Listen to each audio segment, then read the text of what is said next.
Great. It is 4:05 and we're calling the meeting to order. I would start off by asking if you're speaking, please speak into the mic so we pick it up and make it a little easier for the minutes to start. So if you would, Jeff, if you would start and just signify that you're here and just your name would be fine, and then we'll do a roll call. Jeff Marks, and I'm here. Thank you. Alex Robinette, present. Ryan Clinton. Dave Bench. Tom Farrell. Duke Garwood here. Great. The second item on our agenda is our swearing in of our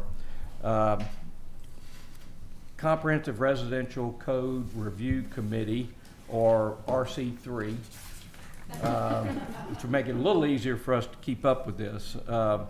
So if we would, I think, Desiree, I think this is your chance. Yes, it is. I'll just stand here. If you guys all want to stand up and raise your right hand and repeat after me.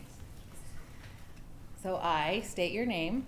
I, Duke Garwood, Do solemnly swear do solemnly swear that I will faithfully execute the duties that I will faithfully execute the duties as a member of the Rollingwood Comprehensive Residential Code Review Committee as a member of the Rollingwood Comprehensive Residential Code Review Committee for the City of Rollingwood for the City of Rollingwood of the State of Texas, of the State of Texas, and will to the best of my ability and will to the best of my ability preserve, protect, and defend preserve, protect, and defend the Constitution the Constitution and laws of the United States and laws of and of this state. this state. So help me God. So help me God.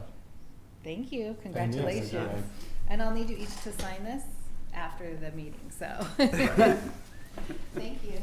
Very nice. And I do appreciate, and I know Desiree appreciates everybody doing their Open Meetings Act review. So I brought the code for anybody that didn't, in case they need that, but it sounds like we're okay. Okay, item number 3 is our review and discuss the scope of our, and I'm gonna just call this RC3 because I know I will mispronounce it eventually, so let's just go RC3 if y'all don't mind. We all have a copy of what the City Council approved on our formation. Are there any questions or are there any comments or additions that anyone would like to make on this? Only that I think that it is a bit of an open document such that City Council at its choosing can add to it or decide that something is not appropriate in it. I just want to say that I don't believe that you should look at this and say, well, this is the full body of everything that we may be considering. Yeah. Just that. Thank you, Dave. I agree with you. I think this is I think the last time our code was really thoroughly reviewed was when Travis Phillips was on the planning and zoning. And since y'all probably don't know who I'm talking about, Travis was, good Lord, what would that be? Mayor. Well, he was mayor eventually, but he was on the P&Z first, and I think that was in the early 80s. So, it's been a while. So it's time to relook at this and look at it top to bottom, which goes into our item number 4, which is, I think, the meat of what we're trying to do tonight. And I'm going to start this off, if y'all don't mind. Item 4, well, first of all, as we go through this, are there any comments that anybody would like to make? Please bring them up. It'll be, we are obligated to operate under the Robert's Rules of Order loosely. So if anybody has a comment or a question or wants to expand on something, please just do so and let me know, and we'll continue to do that way. Item number 4 is review of issues identified to date and discussion and possible action regarding additional issues for consideration by RC3.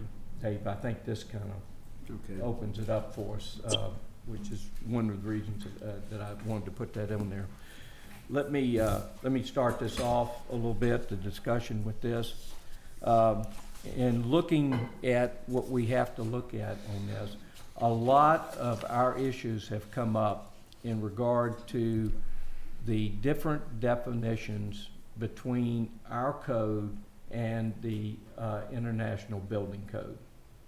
So one of the things that I would really like for us to see is to make sure that we understand the differences in the definitions that these two different documents have and how that's related to problems that we've had on that. So I think that just as a large item, that's one thing that we can do. The second is, if you wanted to just go into, and Ashley, if Nikki is around, I'd like for her to, oh, there you are, sorry, okay, I didn't see you. But I think we all know there's been discussions regarding our height of buildings, how we calculate it, and Dave, I know you've worked diligently on trying to come up with a plan on that. And how we look at setbacks, what should be included in our setbacks on that. And in regard to setbacks, we've got eaves and mechanical systems, sports courts, swimming pools, and accessory buildings. And did I cover it all, Nikki, on that? Decks. Decks. Decks for Good swimming. one. Well, that's accessory, but yes. Mhm. Yeah, so we've got those those come in. One of the things that I would like for us to kind of think about as we go through this is how the city has looked at this in the last 40 years, when most of our homes were built. And we look at that from a standpoint of what the code was, how it was interpreted back in those days. Now, that doesn't mean we're going to do the same thing today, but I think having a basis of history, I think, is always a good way to start as to how we go about doing that. But we have to go and make sure that we eliminate the problems we have of definitions as we go through this. And Ryan, you probably know better how to do this than I do. I always thought, well, okay, you set this up so you say that anytime there's an issue about definitions, the city code supersedes the International Building Code. And the only problem that comes about on that is health and safety issues, because that's really, the International Building Code is a health and safety, was designed originally for health and safety issues. I think it's been expanded since then. Is that fair, Nikki? You deal with this every day. Yes. And I apologize, just so for the record, does everybody kind of start? That's kind of just to start the ball rolling on that. And Duke, I'll turn this to you. Do you have any issues that you've identified so far? Now, we'll probably, as we go into this, I'm sure we'll get some more. Issues other than what's currently listed on this document? I don't, nothing jumps out at me. Okay. I mean, I know we're gonna discuss some critical things, and, I mean, we'll just wait till that happens. Okay. Dave? Only that what these issues are is kind of a consolidation of things that City Council has brought forward and have been meaning to address for, maybe a year or even more. That in combination with some things that we in P&Z had heard from the public. And also, that we have, over the past, particularly whenever we started talking about building heights and setbacks and stuff, we started to get a number of letters from the public. And, numbering around 50 or so, that called to attention some concerns that people were having that maybe we hadn't even thought about. And so all of these things taken together made their way into this document here. So, it's just that, like I said earlier, I don't think it means to be fully comprehensive, but at least it's where we are right now. That's all I got. I think the concern that I have about just visiting with you on that is that some of our code was written in the 80s, and it may have some conflicting wording and definitions of other code that we're trying to do that's on this list. Oh, yeah. So I think that from a standpoint of dealing with this, we need to just point that out, and I'm not asking this committee to go back and wordsmith all our ordinances, but I think we need to make sure that our attorneys understand that we want them to do that, because I think that's potentially another pothole that we can step in and have a problem with on that. It seems to me that, to a large extent, the purpose of this committee is to provide the 50,000-foot view, or not drill down into it in necessarily the details, but to recognize where the issues are and suggest that something needs to be done about this or that, and then possibly hand it over either to the legals or to P&Z or to whoever can craft it down to something that makes sense. Well, I think that my feeling is similar, but I think they want us to, my charge, I thought, was to actually give them some recommendations that were fairly structural and detailed on that, as to where we think it should go, given our feedback from the public that we have to do. Yes. I think we're still kind of doing the intro here, Yeah. but the things that you're alluding to, the comments and the specifics, I'd like to know what they are, because I've just gotten bits and pieces and hearsay of, Sure. but I would love to have kind of a very clear description of what the issues and concerns were and things that have happened that have kind of led to this meeting, if that's Sure. possible. Me too. I can give you a couple that I was but I was there on and saw. One dealt with the height of how we determine height of a building. Right. And there we dealt with, the issue came to be is where was the,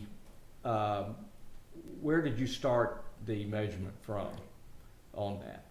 And there was a difference between our ordinance and the International Building Code on the definition of ground level that it started with. And it cost, it wasn't a big deal, but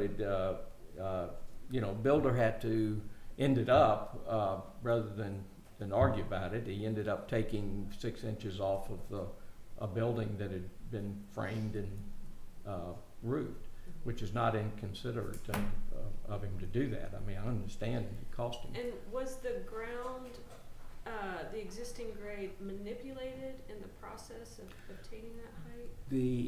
The International Building Code, and Nikki, you're gonna have to help me with this one. I was here, I listened, but the difference on that was natural grade to us in our code, our Rolling Wood code, is natural grade without being manipulated.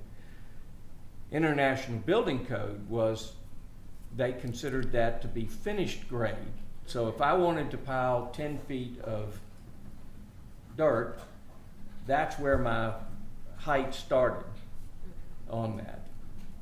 And I think that, even our building, not Nikki, but our building official had a conflicting view on which ordinance would they follow on that. And so that, at the very least, that the defining, are we using Rolling Woods Code or ABC is one of the first things we need to establish. I think that's probably been one of the issues that I'm aware of. There may be some others, Robin, that I just don't know about. Now, I got a question. Is that the Rolling Wood code, does that fall under building requirements, or does that fall under planning and zoning? Well, it actually is in two areas of our code. It's in the building code, and it's also in our zoning code. And I guess that's a good time to mention that, because on our residential zoning code, we have some building requirements also. And again, that has not been kept up in our books, and there are definitions and ordinances that conflict with other ordinances we have about how to do that in there. And I just brought that up because, you know, so I'm here because I'm an architect, all right? And that would just be the protocol that I'm gonna go through. I'm gonna look at the zoning ordinance. I'm gonna read, okay, I don't have 10 feet of fall across my footprint at 35 feet. Uh-oh, I got 10 feet more.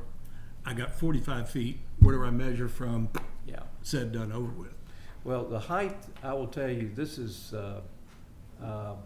I've been involved in, I know three different discussions and ordinance changes in my life in Rollingwood on how we calculate height.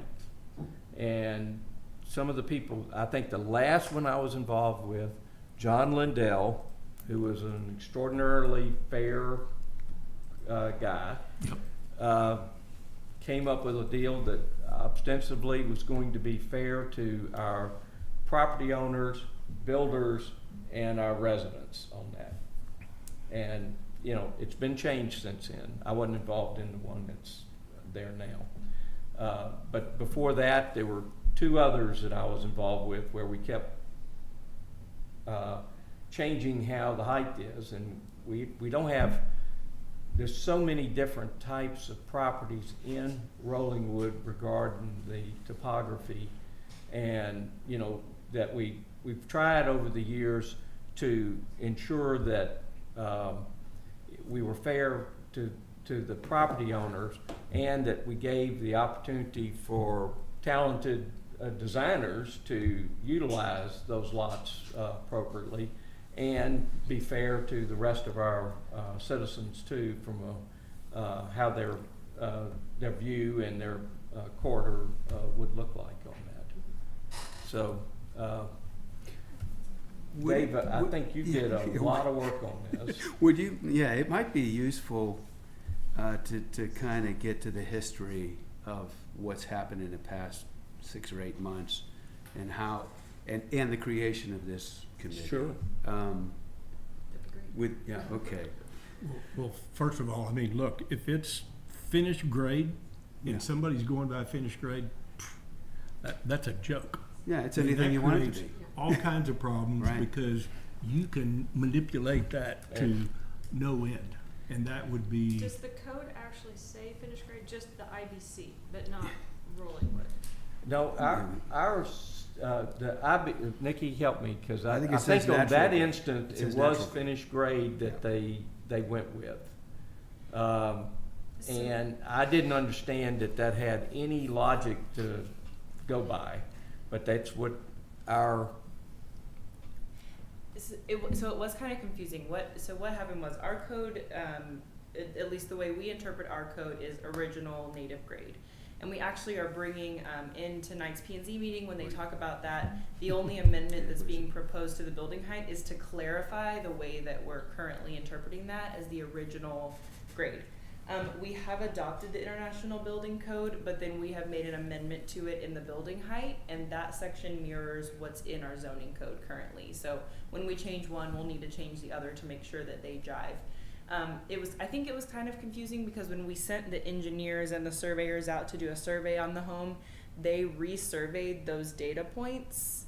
So they had a new calculation for where those original data points were measured, and the way we're interpreting it, there was no need to do that. We just needed to know what it was originally, how tall it was now, and was it within what it should have been. And so they did recalculate them. I'm not sure that was necessary. And so once we have our official, final definition of how we're going to do it, we'll have a standard way of conducting those surveys so that we don't produce additional information that's confusing and unnecessary. And there was a large conflict between our inspector, who was inspecting it one way, and the way I would have interpreted it and the way I think city council interpreted finished grade Right.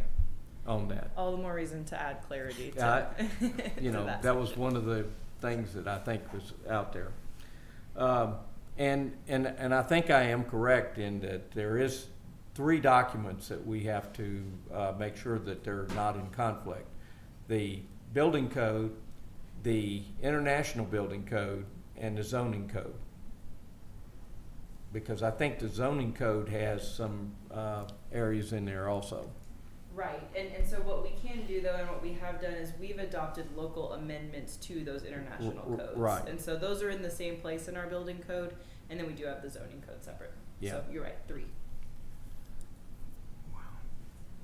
But we don't have to amend the international code. We have nothing to do with the international No. code. So we No. don't have to amend 3 No. things. We have to just amend what we want it to be, and if it's different from the international code, ours governs. Yeah. So we don't have to. Yeah, the international building code is what, Lord, I can't, how many pages is that, Nikki? Oh, it's books. Yeah, yeah. Well, Ryan, I know you like to look in detail. I thought this would be perfect for you. Well, I think Dave, did you want to give a little background? Yeah. Yeah, I thought yeah. that- I Well, thought that'd be helpful, too. you know, city council had been concerned about some of the, what would be considered to be building maybe too quickly around here, or too many things happening at once. Not always to the pleasure of the neighbors or the neighborhood that things are being built. So there was a request that came to planning and zoning to at least look at the setback ordinances having to do with projections out into the setback, and also building heights. It was concern exacerbated by the building of a home that is still under construction down on Park Hills, that has been central to a lot of the discussion that we have had at planning and zoning. This one house is probably maybe the real reason why we're here, more than any. Yeah. I only say that to say that it got us to the place where we are today. Now, this commission might happen in 6 months, in a year, I don't know, but I think that it was the construction of this one house that kind of got the fire lit to make sure that we know that how our code is working, and that if possible to not have a repeat of what we're seeing happen right now. That's kind of I think the bottom line of it is that we don't want to see that happen again. In addition to that house having a height issue, does it have setback issues? Yes, it does. Okay. Yes, it does. So, or it's perceived to. You see, it's, you know, all of these things are a matter of observation. You know, we haven't really taken a tape measure out there, or, you know, put a set of transit up or anything like that. We're pretty much as I understand it, we're pretty much accepting as the plan as it is proposed. The building plan is permitted, and we presume that the builder is building to plan. Do we have a set of those plans here, or are they Oh, I imagine we do. is there a set of those plans for that house? Not physical plans, but they're scanned in. Okay. You know. Just for reference.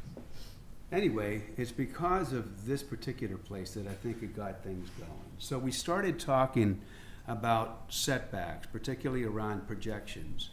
And we find in our code that we really didn't have any numbers that defined what you were allowed to do, or if you were going to do something, how large that could be, or how far, or any of that. And we had in P&Z a lot of discussion around that, and determined and came up with some ideas about what would be good. And we had actually had some public hearing around it, and people felt pretty good about it. You know, so that is actually going to be considered this evening later by P&Z and a joint session with City Council. Building heights. There's 2 components to that. There is, as we've discussed already, there is the measurement method. How does that happen? Why do we do it? What is datum? Where do we start? We looked at the current code, the way that it's written, and decided at the very least that having a 5-foot perimeter around the building didn't make a lot of sense and actually opened up the, opened up to developers a way to game the system. That by having your measurements taken from 5 feet around the perimeter, that you are actually giving yourself some additional height options. So the only thing right now that's being considered by planning and zoning is to rein that 5 feet in so that the perimeter of the building becomes the envelope by which we're making our measurement. Now, this is going into this recognizing that this committee may decide to do something different later. But City Council wanted some action quickly on this, and that's where we got to. The actual number of building height itself, we find to be much more nuanced. And Much there'll be more a lot more nuanced. The height itself, 35 feet versus 30 feet versus 28 feet versus any number. There's a lot more to it, and certainly a lot more public interest in it. Some people think that 35 feet is fine. Some people think that it's too much. Some people think that 30 is the right number. Used to be 30. Why did it change to 35? All of these things. When we started to get into this and the discussion got kind of heated around it, we also started talking more seriously about the possibility of there being a commission to look at these things. That maybe P&Z wasn't the right place to handle this stuff. That we weren't getting enough public comment or, and we wanted to be sure that everything that we did was as transparent as it could possibly be.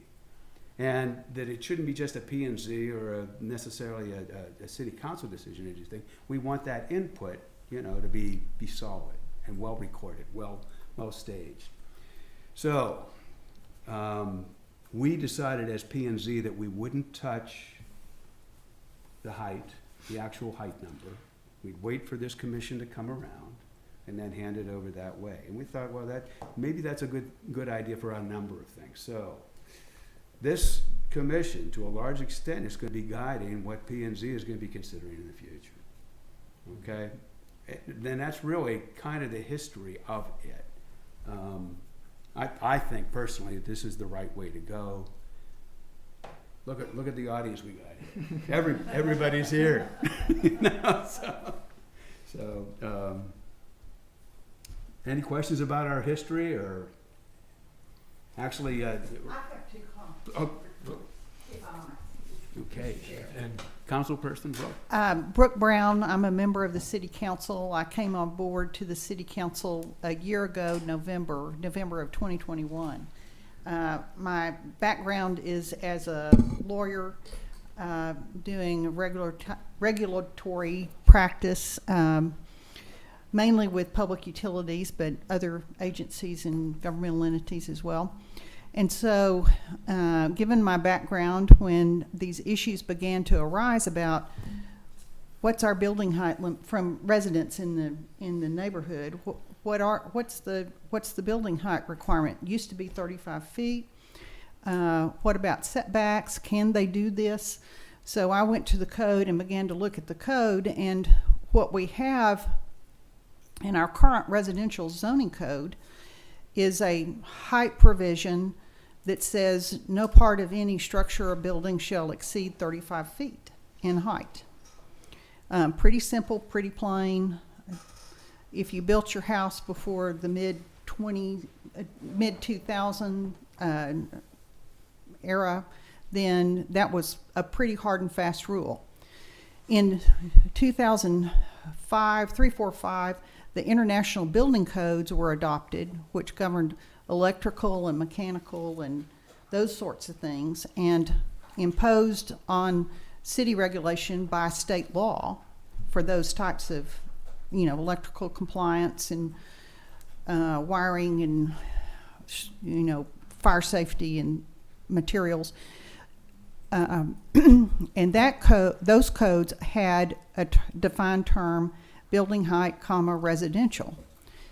And once those codes were adopted for different purposes, there became a debate about whether those definitions would be applied on top of this very simple provision in the Rolling Woods zoning code that didn't use that term, building height, comma, residential, but govern building heights generally. So there was a question, well, do we overlay those definitions on top of our code? And that's never really been resolved in terms of rewriting the code to conform the two. It's been somewhat of a, that's where one of the questions arises, at least from a legal standpoint. Then if you look at setbacks, the definition for residential setbacks, they're defined by the term yard, Y-A-R-D.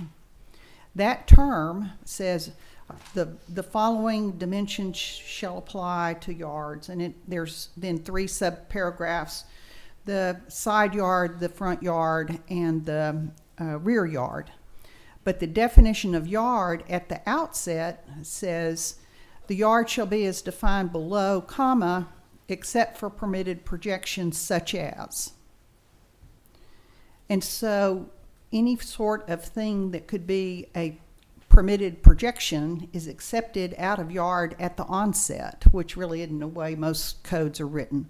And so that's where some of these interpretation problems are coming from. We've got a code that hadn't been examined and thoroughly on a macro level and reviewed in in the last 2 decades. So that's the history from my point of view. And then as we began to look at these issues, when the council began to look at how is our code being interpreted and applied, then we identified the 2 issues where the council's seeking recommendations from P&Z on an interim solution pending the work of this committee.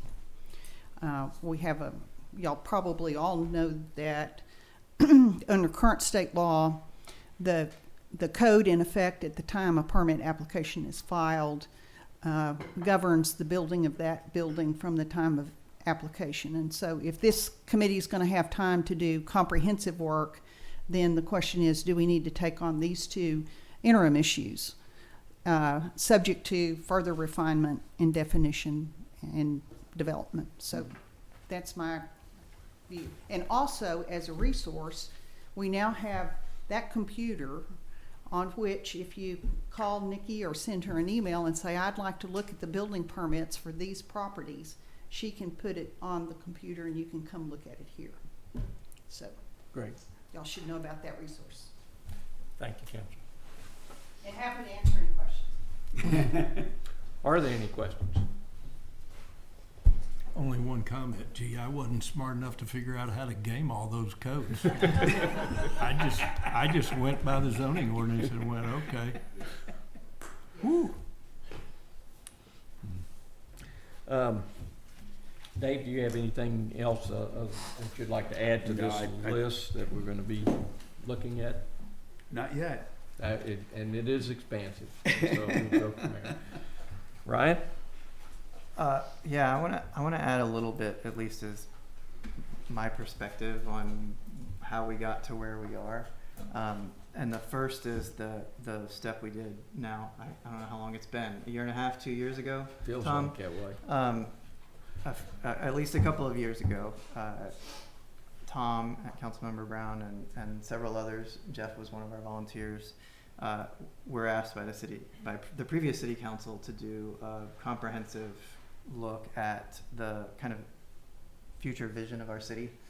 And we really did, for better or worse, mistake or not, concentrate on the commercial areas. And so we spent at least a year doing that. We had a lot of meetings. We had a lot of input. We had a lot of debate. And at the end of that process, and we did 2 surveys. At the end of that process, we developed a kind of a plan, a vision of what the commercial areas would look like in the future. And although a lot of people, I think, who hadn't read it had a knee-jerk reaction of they were afraid of what was in it, I think everybody who reads it says, wow, this is really quite good. This is what we want as a community. And so there were things in there like one of the things we found through the surveys was that people really want to be more connected to the commercial areas. They want a better connection between residential and commercial, which I don't think we really had identified as an issue before those surveys went out.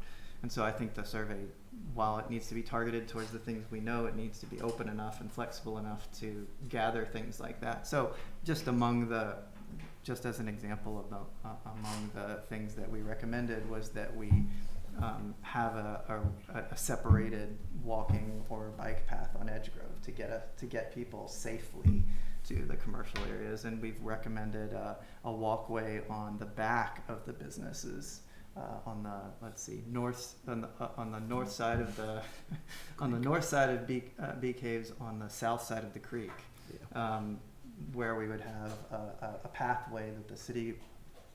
The idea is in the long term, the city would get some kind of easement on the back of those properties along the creek, so that it could become a very walkable kind of old downtown type feel.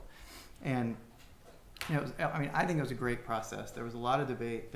It was heated at times, but at the end of it, I think what we came up with was a vision for the community that people really do want. And so, but we did, again, for better or worse, leave off the table most of the issues identified here. My understanding or my feelings from talking to several council members is that the pressure on our community it's really demand driven. Our community is now arguably the most in-demand neighborhood in the city of Austin. At least there's no doubt it's in the top 5. Because of that, the lots have become incredibly expensive, just the dirt. And because of that, developers who are building on spec have to turn the biggest profit they can, have to build as big as they can. And so that means building corner to corner, as high as you can go.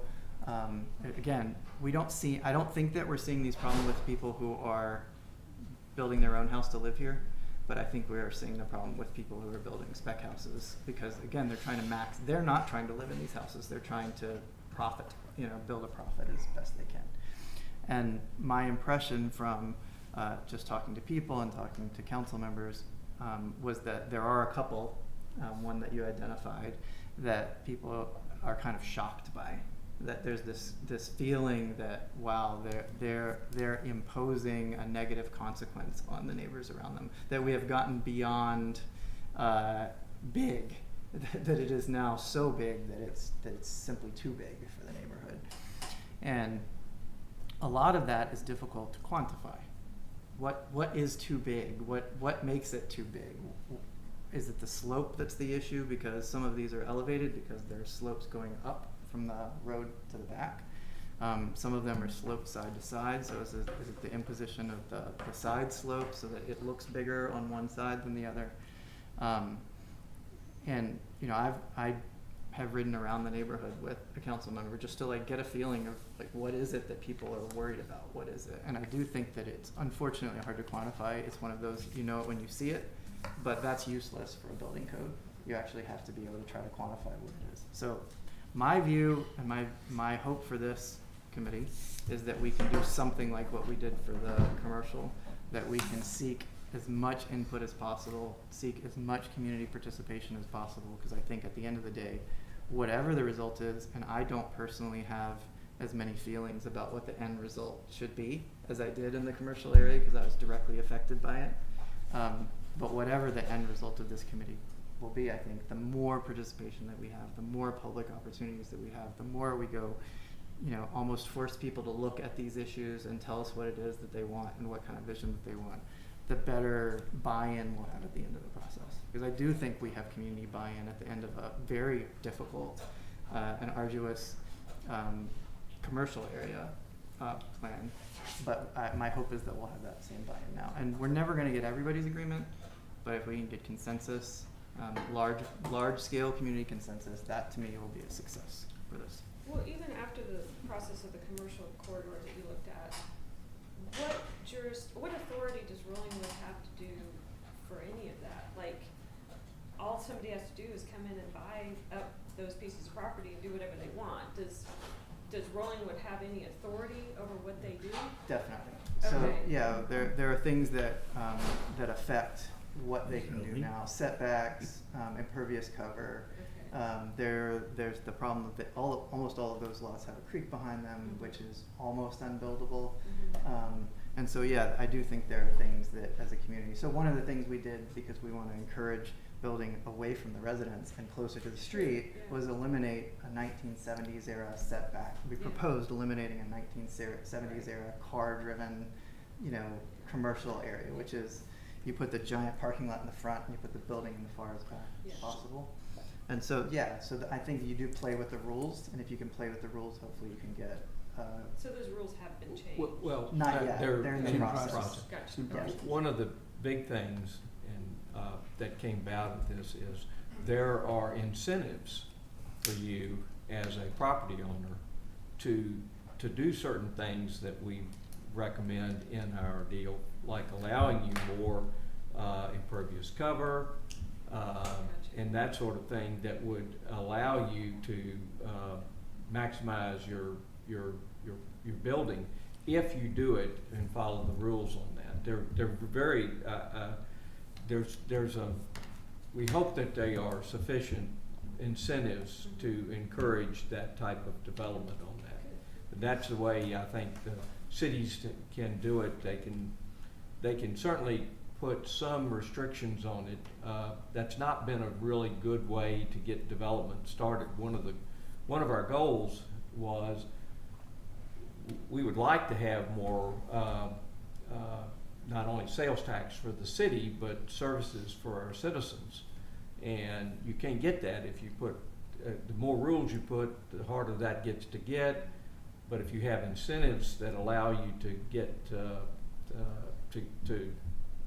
incentivize getting the type of development we want, that's the way we were trying to approach it. Yeah, and an example of that was, what we learned early on in that process is we have a lot of office buildings, Mhm. and office buildings are really terrible for cities Mhm. because they don't drive any sales taxes. Right. Doctors' offices, office buildings, banks, they're all terrible for Retail. cities because they drive no sales tax. Mhm. So the only thing we can get from them is the property tax. But if you can incentivize retail or attract retail, Mhm. then you get the property tax, which is the same, right? Because it's the same lot. Mhm. But if you can get retail in there, then you can get another source of taxation. And also, people just said in our surveys, we want walkable stores, we want restaurants, Yeah. we want a Familiar pub. with all of Yeah, that. we want all of that stuff. And most of the experts that we talked to on the corporate area said, well, look, we're not gonna give you that. Like the builders were saying, we're not gonna give you that unless you give us lots. We wanna go 5 stories, we wanna go 6 stories, and we said, well, we're not gonna do that. As a community, we didn't want that. Right. But, again, you asked, what restrictions? We restricted the north half to 2 stories, the south half, side to 3 stories. And so we're trying to kind of create a system of rules that incentivize the stuff that we want in the areas that we want. Does that, Yep. Thank you. I hope that was the right way to do it, because that's why we recommended that. And we're in the process. The city is working with attorneys now to try to write the things that we came up with into code language. And so I think that's the same would be true here. We would not be expected to write code language, but we would write what we think the rules should be, and then the city council would work with, to the extent the city council adopted our recommendations, would work with attorneys to literally try to put it into a provision. Okay. And I'd be amiss without thanking Ryan and Brooke for everything they did on that. They went at it, I'll tell you. So thank y'all. You asked for topics. I didn't really answer that question, but I kind of did. I mean, I think the trees is on here. I hear a lot of people saying that while they're glad we have a tree ordinance, that perhaps it's not sufficient. I think that elevation is an issue that for some people. I've seen that houses that don't start on ground level, they have 5 or 6 feet of concrete before they start. Or 10 or whatever it is, and I don't think they're cheating the system. I don't think they're gaming the system by starting the level from that higher elevation, but it does look incredibly imposing for your neighbors and to have this huge, concrete wall before you even start the house. Dave, I'm stealing from you, but you've talked about roof pitch Yeah. as a potential thing, because I think what's happening again is the way that height is being manipulated in some places is they're going flat, so you don't have to have a roof pitch at all, which would have reduced the height. If you have a roof pitch, it reduces the height if you have a maximum height. One of the things that I saw, I think it's Asheville, North Carolina, is that they don't measure the height to the roof ceiling or to the roof. For that reason, they measure it to the ceiling of the highest story. And so you eliminate the gaming the system issue because it doesn't matter if you have a flat roof or a pitched roof. Your ceiling height can only be a certain We way. had to talk about that. Yeah, and I'm not suggesting that it's the easy fix or Yeah. anything, but just Yeah, it, sorry. it is interesting that other people have gone through the same, had the same questions and kind of worked through their own solutions to those. The imposition of neighbors I've talked about, I think there's a feeling that some of these houses that people have just completely lost all privacy and that they no longer have any privacy. And maybe that is a necessary thing that we have to accept because our lots are in such demand and people can build houses, but I do think that is one of the issues. One thing that I hear a lot about, and I think we need to talk about it and figure out the best approach, is the effect of a change causing homes to be non-conforming. I think there's a huge amount of fear in the neighborhood of, wait, but that will make my house non-conforming.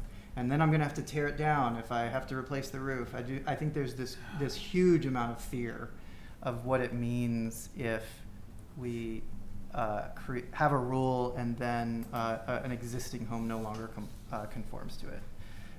I hear that a lot of, I'm afraid my house is going to be non-conforming, or well, what's going to happen if my house is non-conforming?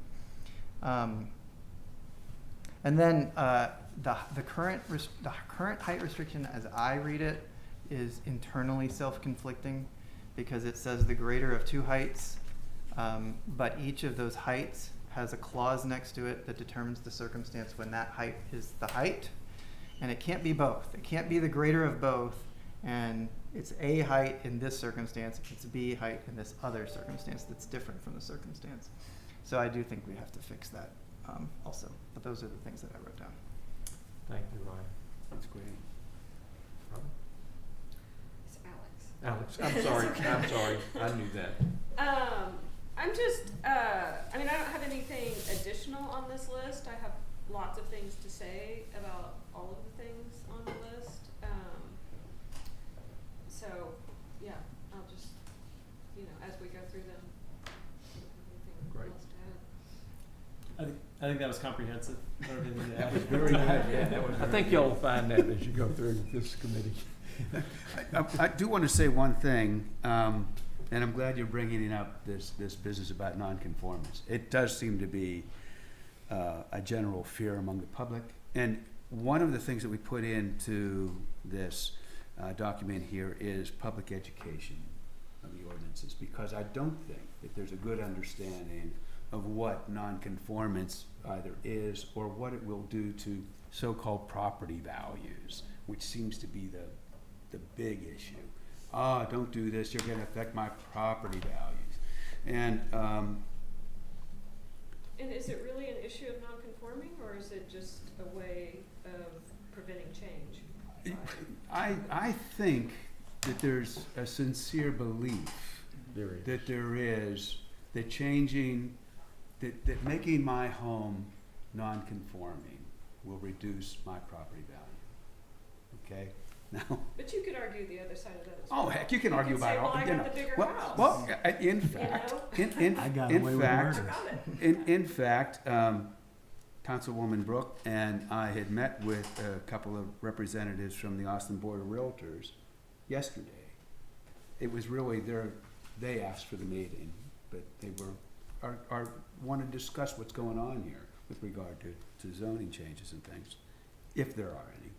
And we asked the question, just what kind of impact does this nonconformance issue really have on property value? And they said, well, there's no evidence, correct me if I'm wrong, but there's really no evidence to suggest that it does anything any one way or the other. We don't know. I like that. I said, would you please come to one of our P&Z meetings and say that? Just do that. So, unfortunately, there are some folks that are kind of cranking this up and saying that nonconformance is going to cause problems later on. Probably not. Probably not. And again, the other side of it is property values are negatively affected when people are building huge houses Monsters. and then they put up big fences Right. and then, you know, tear down trees. What's the monster It's- effect? Yeah. Yeah, all of these It's things. all- And frankly, the way I see it, in this place, per what we just heard here a second ago, our property values are fine. And they're gonna be fine for a long time. It doesn't make any difference, I don't think. Our proximity and just the community that is moving into this area and so on, we don't have to worry about property values. It's just not an issue, not in my view. I mean, this may be semantics, but, you know, if we change ordinances and something becomes non-conforming, it's still legally non-conforming. I mean, that's a word and a description I hear when we work through the city of Austin, you know? Mhm. So, I think it's important to put that word in front, legally non-conforming. One other thing I'd like to add to this is that, when we look at this, we look at the ordinances and the time it takes to get permits from our neighboring areas, Austin, Westlake Hills. And I guess Travis County is, we've got one little piece of property that's in Travis County over here on Ridgewood. It's close by. So, you built houses in Austin. What's your permit? 2 years? Oh, no, a building permit, Well, no, start to finish. start to everything. finish, I'd tell somebody, yeah, it's gonna be 2 years. I mean, that's a good window. Yeah. Nikki, what were you running? Now, if I'm building my 90 own days. house, it's worse. 60 days, start to finish. I submit the plans. Permitting of it or the start of an application to a CO? But I mean, look, listen, let's go back. If we're gonna talk about permit, you know, submit plans for review and get an approved permit, that, in Austin, that's gonna be, I would say that's probably 4 months, Okay. okay? It's about the same around here. It just depends on the I would capacity. never tell somebody that in the city of Rollingwood. If I have everything in, if I have all my ducks in a row, I mean, to me, it shouldn't be more than 2 months. Yeah, I mean, it depends on who you We- have We have a third-party reviewer. applying. I got it, but I'm just saying, hey, if you, look, I know that you get stuff that's stupid. I mean, that's a terrible word to use, but, you know, they come in and think they can put it on a napkin and, you know, get it reviewed. Well, if you don't have the right civil engineer, yada, yada, yada, hey, but I would tell my clients, look, City of Rollingwood, relatively, it's quick. You know, if you have everything in order. Yeah, when I built, my builder said it was much faster working with Rollingwood than Austin. I built with an Austin builder who said the city was a much smoother process than the city of Austin. I mean, Westlake's gonna be, you know, they're gonna look more like the city of Austin. As is Travis County. Now. Kind of back to my original question, sort of what we're talking about. There were some other maybe projects that were in the permitting process that were maybe causing some concern or issues. Do we have specifics about what were the issues in those? That was my understanding, that there was trying to have a moratorium to stop. Well, No? Moratoriums are, Brooke Brown again, the moratorium was a different council member that had that as a initial concept, thinking the process might be a quicker process. But that's not been my proposal.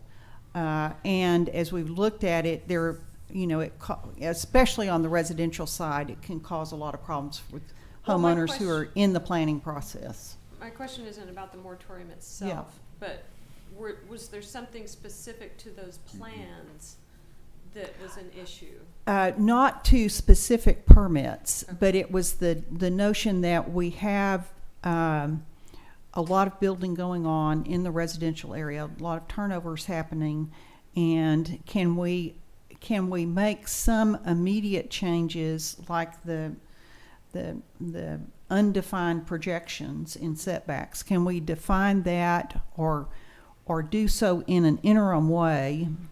In effect, it'll be permanent for purposes of current permits, but give this committee more time to look at the issue comprehensively.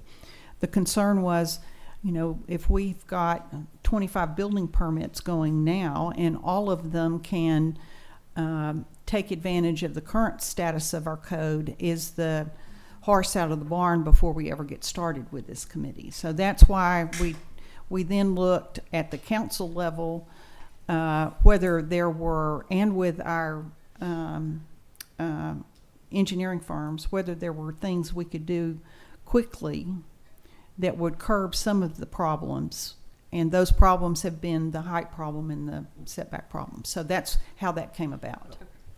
Alex, there may be a little bit addition on that because for the last couple of years, there's been a great deal of discussion regarding size of our buildings and drainage and how that's impacting our city.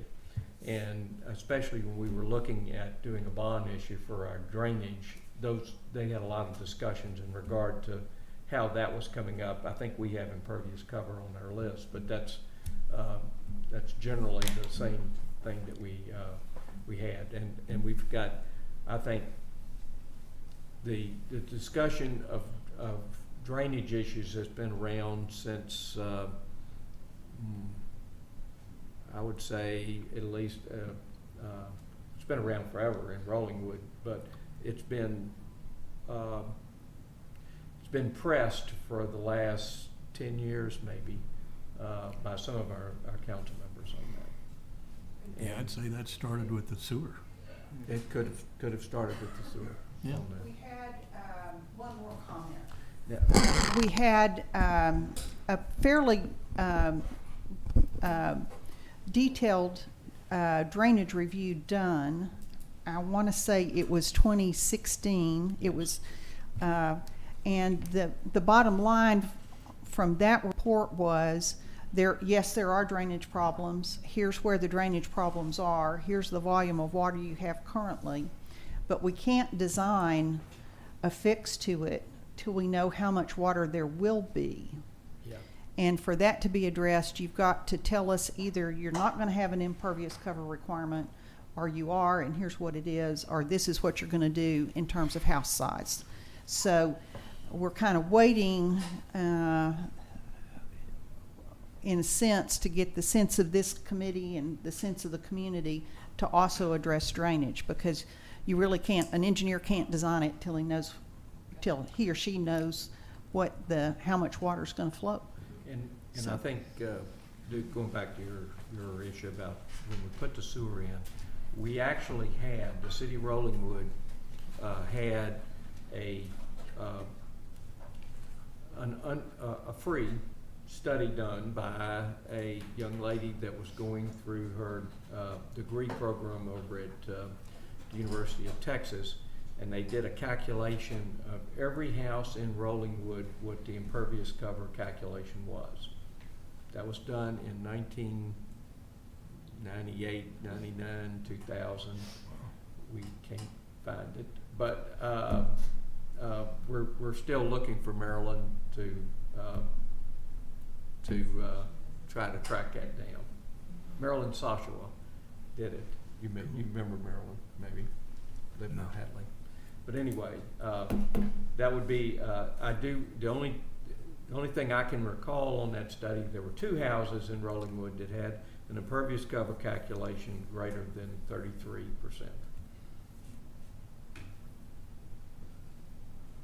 That was when it was all septic. That was when it was in the process of going through on that. It was all septic. But remember, at that time, it took 20 years before we saw this real effect of that on our size of properties on that. And the few that we have, our neighbors, neighboring areas that still have septic are still having those type of things that come, the size houses go on there. So it's you know, that is part of the issue, and we recognized it back in '98, which we looked at this, and we actually discussed a impervious cover limitation at that time. It had almost no support. Mm. And so TCEQ document on impervious cover, I think, was authored in 2002, so you were just ahead of the gun on that. So, but I thought that would be a great measuring stick for us to look at as to maybe we can get another UT candidate to do another one for us. It's a great resource. Tom, I think I just want to point out that what the topic that you're bringing up is a good example of the consequence of rules, and which is that they can have a negative externality on others. Yeah. Which is in that example, the more concrete you have on one lot, the more water comes down to houses beneath them. The more water that comes down to houses beneath them, the more drainage infrastructure we have to pay for as a community.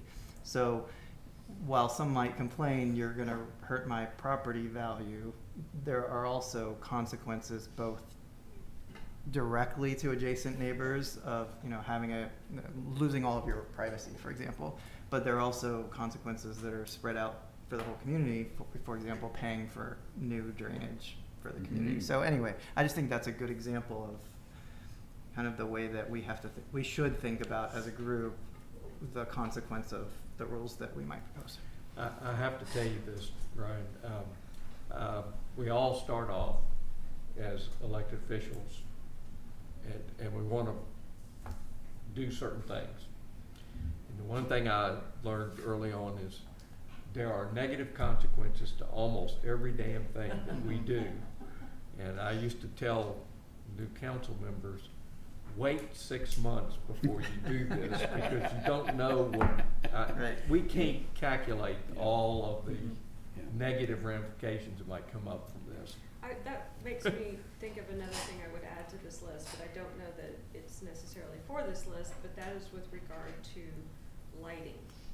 And what happens with losing our Good. tree canopy in much larger houses that are looking into our houses is that we're getting all of their lights, and we're getting all of their external lights, and we have lights that have unshielded bulbs, so it's an impact. I mean, Now, I think, that Alex, we have a lighting ordinance. Now, I know we do commercially, Yeah, just commercial. just commercially. Mhm. yeah. Okay, that's but Like that's, at the very that's least, great I though. think, you know, Right. I think we've brought this up at various times in various commissions about like a dark sky ordinance Yeah. or dark sky lighting requirements, so that you can have your light, but it's shielded, and so it's not being cast into your neighbor's house. Right. We spent a great deal of time on the commercial side of that, discussing that. And so I mean, I think that's a great thing to add. Every I'd time love I to add lose that. all of my plants to these freezes, I get everybody's lights. We No, I was just gonna say, wow. So Ryan, I mean, it's a great point. There's a domino effect to Yeah. every little change. But, you know, this whole thing about impervious coverage, and I'm gonna throw FAR, floor area ratio, in there because it's another tool in the toolbox. But guess what? We do have a drainage ordinance. And you can't get a permit, my understanding, unless you meet that requirement. And that requirement, I'm gonna say it in my simple terms and understanding, is that, hey, whatever water I create, it has to be less than or equal to what the lot was as a natural, or in its previous state. And I'm saying that because I got 22 acres that come right, I'm the only house in Rollingwood, I'm sure it's got 3 detention ponds. And I'm sure everybody's like, what the heck, Now again, I don't want you to come to my house and go, man, you got 3 detention ponds. I tried to disguise it, and I think we did a good job, but, there's a whole, the confluence and complexity of those 3 things, impervious coverage, FAR, the drainage ordinance, they all come together and create, a big mess. Because I would contend, as an architect and wanting to be sensitive about my neighbors and what we're gonna design, if I'm contracted to do an independent house, hey, I'm gonna try to think about the neighbors and all that good stuff. But, at a certain point, it puts handcuffs on you to kind of limit, I hate to say that in this way, but limit your creativity to do something that might be better than the ordinance actually allows you to do. And I have one addition to that, is that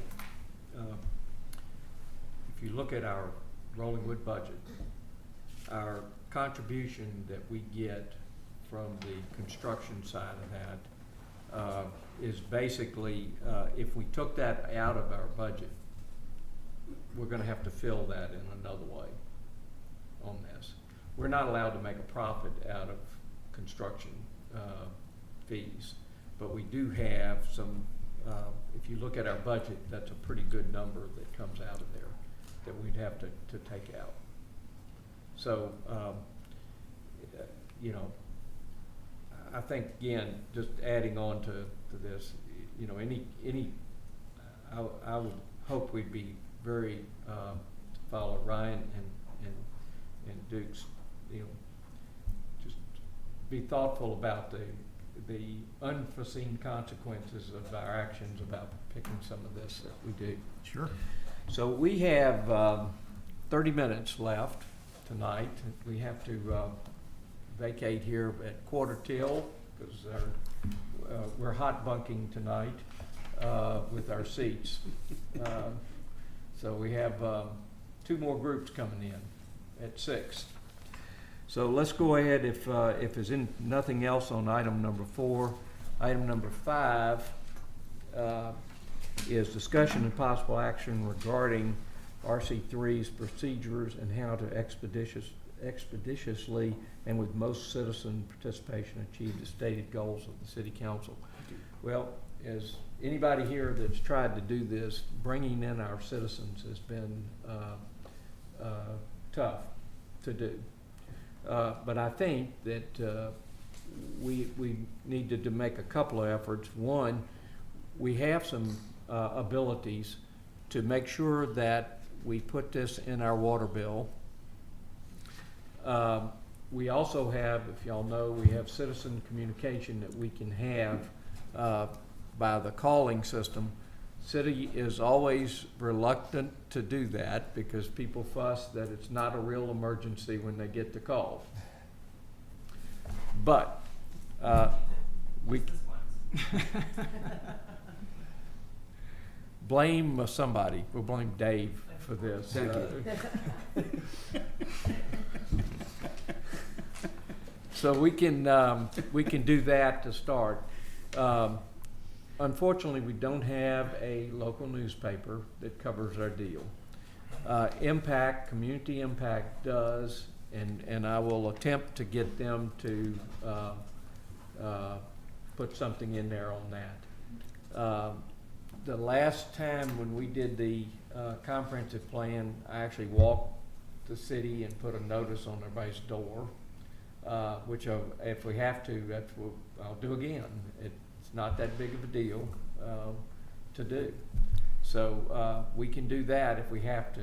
Hopefully we won't get down to doing that. But I would like to have our regular meetings, which we're going to discuss in the next item, but I also would like to have at least a couple to start, and I'm not going to try to schedule those tonight, of evening meetings when we can, to allow people to come in that are working and they don't have time to come in at 4 to 5:45 to do that. So I would prefer that we have some additional times, and I'll work with Ashley to get a list which we'll send out to make sure that everybody can be at those. And those we will try to advertise sufficiently to get as much input as we can on that. As we get to a point where we're making recommendations, I'd like to do at least 2 more evening meetings to give people an opportunity to, we've been sworn in, this will give us an opportunity to be sworn at with our recommendations on that. So, you know, just rounding the ball on that. Any other thoughts of anybody has about how we can get our citizens to? I want to make one comment, which is that I think what I've heard from a number of people is that there's this fear that there's people in Rollingwood that are anti-building, that don't want to see some things happening. And I think it's really important to communicate that we're not anti-building and that we very much want, you know, good building, thoughtful building, things that take, you know, the landscape into it, the topography, our neighbors, you know, scale, all of these things, and to somehow let people know that we're not trying to stop them from building their dream home. We're just trying to get people to be a little bit smart about it or more thoughtful. And honestly, I have yet to come up with, in my mind, a good solution, because I see a lot of examples of things that 2 houses that may be kind of the same height and scale, and one is beautifully done and one is just not. And I don't want to pick on people for their houses, but I don't know how you can nuance that, and how you can't dictate style or design trends or whatever, how people are going to build. So I'll be interested to see how this plays out. We've been faced this, Alex, for the 45 years that I've lived in the city, from a standpoint of how it's changed. You notice the older homes, the really old 60s and 70s, were ranch style homes. You mean the ones that are gone? The ones that are going, but they were here. You saw them, I saw them. And when I built here and built a 2-story house, I was on the negative side of all this. Why would anybody want to build Right. that big of a house in Rollingwood? Okay, it wasn't very big at that time, but you know, but it was that's the way it was, and you know, I don't want to be in that position. I will commit to everybody here, and that I'm a blank slate to start off a deal like this, and I think that's the way you. I would ask that we look at this and try. We all have notions about what's, you know, what we would like to see done. But I'm going to try to be as blank slate as I can as we go through and listen to our citizens and listen to the committee here as to where we go for this, to do it. So. I would say, Alex, that we absolutely had that same issue on the commercial, that, you know, people were worried that we were just going to try to stop anything from happening. We wanted no change. Right. And all I can say is the best way to deal with that would be to get as much public participation as possible, that we try to be a mirror more than anything else to understand what it is that the community wants, and that is our goal, to figure out what it is that the community wants rather than what it is that we want. Because I mean, I actually am pretty, I am pretty much a blank slate. I have thought about it because I've spent some time thinking about just what it means and what for example, the height proposals that have gone around and what that would mean for my lot. But my wife and I are not going to build on our house. We're going to live in our house until our kids are out of high school and we have little ones, 2, 5, and 8, so it's gonna be a long time. And we're not gonna build, we have no plans to build on a house. I have no desire to build on my house, on my lot. So I don't have a huge incentive to make it something. And I know Jeff just did it, right? So you've already gone through that Yeah. process. You're not, I assume you're not gonna No knock down plans. your house and build a new one. No. Just looking to help everyone out and collecting all the info and presenting it back to council is really the goal here for me. Yeah. So I think that's the best way to deal with that fear that we're just anti everything, is to say, look, we're a blank slate. We want to help the community communicate its vision. And I do think that part of it is fear. Like, there is a big part of the community that's fearful of, I don't want a house looking like that next to me because I'll move. And I think most of us would move, given some of these houses. If they were next to us, we would think, I don't want to live next to that. So, but I think just as best we can, getting public process is the only way to get an outcome that people will be less afraid of. But I agree with you that is already a fear out there. Is A, you don't want change, and B, you're going to make my lot non-conforming, and really, I don't have any desire to do any of those things. I just want to help the community have its residential rules be what the community wants them to be. Thank you, Ryan. So, Can I come clean? sure. I'm not gonna be a clean slate. That's all right. And I would have been surprised.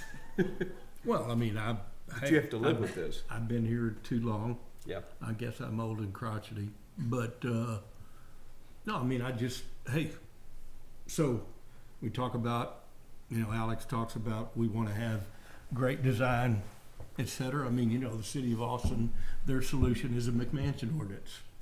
Great intent.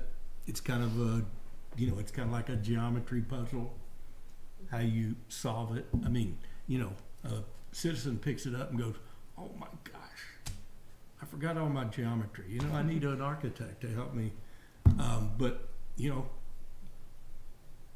I'm not suggesting it, but that's a method. City of Westlake, Building Design Committee. You got to go before a committee and, show how sensitive and how you accommodated all those features, and you got to get approval from them to kind of move up the step ladder. Is that legal in this state? Well, you could go to council and get overruled by everything those other people say. I think that there was the last legislative session, Ashley, wasn't there a ordinance, state ordinance that said, building material? Yeah, that HR Yeah, so, 712 or something like that, yeah. so yeah. our stone statute's Yeah. out. Yeah. Right. Yeah. You can't Masonry regulate requirement. building material Yeah, anymore you can't beyond do that, the, right. allowable But as far as building aesthetics or whatever, right, what I thought you were alluding to, or Yeah. are you allowed to create a commission that does that, or? Hey, in the this state? last time I went to the city of Westlake, I had to go before the BDC. Right.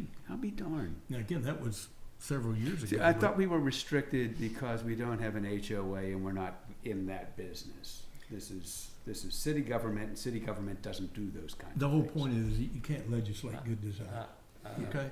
Yeah. That's all I'm gonna Yeah, say. yeah. You can't legislate good design, you can have great intent. And the McMansion ordinance, it doesn't, No. it has great intent, but Yeah. Been trust me, hard. people have figured out how to game it. Yeah. I mean, that's the way it is. And, well, I mean, Is- go ahead. I just want to be respectful of our time, but do we have any other ways that we can we've got to get our citizens involved. I was gonna say, look, I think that each of us could go out and recruit 10 neighbors that we know well and say, hey, seriously, we need your input. I mean, that's a thought that at least came to my mind, because I know 10 people right offhand I could go and speak to and say, we need you to come to show interest, create some momentum, get some inertia going, and I think that would help. If we kind of got the I think snowball rolling, it would accumulate. Yeah, I think a survey is good because people can do it on their own time. They can spend some time thinking about it, and I think we just have to be very thoughtful about the types of questions we ask. And Now, some of y'all may have seen Wendy's Yeah. survey. Yeah, Yeah. I think that's a good start. I think there's some good things in there, but I think you could nuance it and add a little bit more detail. She's got it started. Isn't it, you know, in some sense, we've already got public input from, you know, the Comprehensive Planning Advisory Strike Force Survey. And I think the way this document was envisioned was we were gonna start with this anyway, is to go through Yeah. that survey and find those things that pertain to residential building and zoning and so on. And say, okay, well, these are what was discussed 2 or 3 years ago, it can't be, it's not that unfresh, it's not, you know. And just say, okay, well, these are items that have already spoken to these things. What do they tell us and what do we need to understand better? And then we go to the survey piece. But, you know, what do we know today? I don't know what we know today. Or what do we think we know? And then go to the next thing. Jeff and I were in charge. We were the committee of the survey committee. Yeah. Sorry to volunteer you, Jeff. I'm happy to be a part of that process again for this one. I'm also happy maybe Jeff and I could present Yeah. Right. the whatever findings are residential related Right. to the next meeting, if you'd like us to. And also the process by which we created the survey. There was a lot of debate last time about the process. Yeah. So now that I think we've sort of fine-tuned and found a process that we thought works, hopefully we can cut down a lot of that time in Yeah. terms of deriving the survey itself. I agree. And basically, we were trying to not lead. The problem with the first survey that went out by the contractor last time was that it was very leading. It almost was designed to get a certain answer. It felt that way when I read it. And so we were trying to do the opposite of that. We were trying not to lead. Yeah. And then there's the difficulty of closed-ended questions give you solid answers, open-ended questions don't. But at the same time, open-ended questions give you a lot more information of things you hadn't thought about. I would think that we would want to get some level of public participation before we do a survey because we don't really know what to ask yet. And so I would strongly encourage us to wait 3 or 4 meetings into the process before we really think about what that survey would look like, because I think there might be stuff that we don't realize now needs to be asked about, and you really only have one opportunity All right. to get really good public feedback on a survey. Can I throw one more thing before we Sure. close? It seems to me that if we reported what we're doing on a monthly basis to City Council, just a 5-minute synopsis of what progress we're making, it'll get into the public record and it will get the attention of the public. Because a lot of people read what the minutes of the City Council meetings. Doubt if they'll read the minutes for this. I know they don't read the minutes for P and Z. No, But I'm not gonna read it. yeah, but the City Council, just getting it on the board, well, we did this, we did this, we did this, people will start to come. We're gonna do this, this, and this next meeting. Yeah. And Right, that's exactly. actually We're my gonna do this, this, question. and this. What Right. are we gonna do at the next meeting, just so that we are making forward progress? Are we Okay. gonna- I have a couple comments that I'd like to do that. One, I would like, Ryan, I think looking at those survey questions that are in existence that we could compare, I think bringing those back, I think would be useful now to do that. Two is please do what Duke suggested, and we'll each ask our neighbors to Sure. give us their comments. They can do it on Zoom if they don't want to show up. Right. And so they can participate as well on Zoom as anything else. I think there's a lot of people that don't want to have to comment publicly, because then they have to comment about their neighbor. Well, and I'm gonna get to how we should do that, how I'd ask everybody to do it. We all get comments, or we all get information from people. I would ask that rather than us give that to each other, we all give that to Desiree, and then she will distribute it to the rest of us. Just from a procedural standpoint, I think that's a better way to do it, to ensure that we don't get in, since we all just took the Open Meeting Act, we don't get crossways with that Yeah, so early. I actually wanted to, you probably have the same thought, but I think it's really important that we have an email address for the public to I mean, if we just say we're doing this and we want input, that's Yeah. not gonna, that's gonna That's get a great nothing, idea. because nobody knows who, you have to give people the Yeah. easy, I've always said, if you want some people to do something, you have to give them the way to do it and allow them to complete the assignment in 2 minutes. And so, telling them we're having some meetings in the upcoming months, it won't do anything. If we have an email address that they can send an email to, and I don't know if it has to be one of yours, or if we can create like a CRCRC at or whatever, and that maybe it could be distributed to all of us if it goes to that, or info@Rollingwood, or whatever it is. Maybe you guys could think about if there's a way we could do that. Sure, I think, we'd probably prefer it was us and we distribute it, but we can also set up a distribution list. We just haven't quite figured out what the administration of that looks like quite yet. We're still looking at it with the planning and zoning address. We know it's possible. We just don't know yet what the back end looks like on that. So we'd be able to. I think for right now, we just send it, we recommend that it goes to our city clerk, which is Desiree, and Yeah. that way she can distribute. Are you okay with getting? Yeah, I do Okay. it all the time. All right. already. And are we a governing body? We are, and that's gonna lead into one of my other next items that we have on that. We are going to, I am gonna miss some of the meetings, and unfortunately, I will be there on Zoom, but I may not be here in person. And the way the rules work on that is whoever's running the meeting has to be, whoever opens the meeting has to be here. And I would ask that Ryan be allowed to to run those meetings, that I'll be participating, but I would let Ryan do that if y'all don't mind, if that's, everybody's in agreement with that. That works. Yeah, I'm good. Great. That's great. What are we gonna do next week, or next, I have, the next scheduled meeting that we had is 4/19, if I followed the city council's recommendation.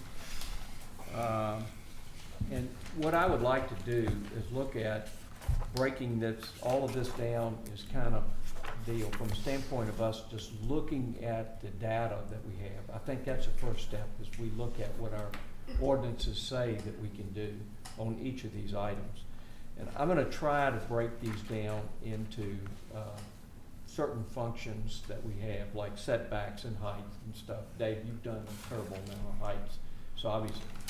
And I'd like if my thought is that we would have some subcommittees that would take on certain items that could brief the rest of our committee on where these specific issues are on this. So we may be able to help expedite this process a little bit if we did that and proceeded with that. Do you envision us all working in parallel on different projects, or us all tackling one project at a time together? I think that we're gonna have to, I was thinking of parallel committees doing this, and then when we come together, we can get everybody's feedback on that. Sure. It's not gonna, just because you're on a committee, it's not gonna preclude somebody else from being part of that or having a discussion on that. So if we're a governing body, can we work together outside of these meetings? You can, as long as you're not a quorum, we can't do it as a quorum. But we can do it, like 2 people can do it. And would we be encouraged to solicit community to help us on these subcommittees? There's nothing wrong with us doing that. And I thoroughly think that's a great idea for myself. We've got incredibly bright people in this city, and talented people. And what about electronic communication? So what I've found the best form of communication to get community involvement is the WhatsApp threads. But if there's a quorum on the thread, do we need someone else in this room to send those communications on our behalf? Yes, and that is, why we have Desiree over here. Yeah, don't do that. That is a walking quorum is one of the, I have to, we've only got a few more minutes, but I'll just tell you, for years, I just would not send an email if it involved the city, because I knew I was gonna ultimately send reply all. So I just went, I'm just not gonna do it, because I know I'm gonna screw up and break the law. So, anyway, that's why I like going through the city clerk on all this, so that it just prevents us each from having that type of issue come up on that, Jeff. Tom, earlier you had mentioned that we could potentially have some 6 o'clock meetings. Are there any days of the week that's available here? They're personally a lot better for me because I don't have to leave work to be here, but I understand we may not even have those available. We have, the city council asked us to meet on the Wednesdays before they met. We can ask the city council to change that. I don't have any magic on Wednesday at 4 o'clock. I really don't like 4 o'clock meetings, because that assures that anybody that is working Will is not be not here. gonna be here. That's right. So I don't like that. I would prefer, and night meetings just don't bother me. My preference is always start a meeting at 7 or 6:30, and I would like to be cognizant of our staff time, because they have to be here for certain things. Not always. For the first meetings maybe, but after that, I know how to operate that thing. I can record this. So, Do we have to have city council here? Because I was surprised that they're not here for this. no. There's a couple theories on that, I Dave, mean, and yeah, yeah. I'll give you mine. I mean, if you legal want. counsel is what I'm saying. Oh, legal counsel? Yeah, legal counsel. If we need it, we can ask them to be here, but that's a cost to the city, and unless we need it, we don't have to have it. I would just say that I think we're almost certainly not a governing body Yeah. as a matter of law. Mhm. And so while I think we all commit to making this as open and robust as Yeah. possible, Yeah. that we probably don't have to worry about accidentally violating the law, because It's, I'm good with that. The city council Yeah. asked. we don't have to- any rule-making authority. No. So we don't have any final decision making in any way, so I don't. The city council asked us to operate under those rules, and so whether we get in trouble or not, it doesn't matter.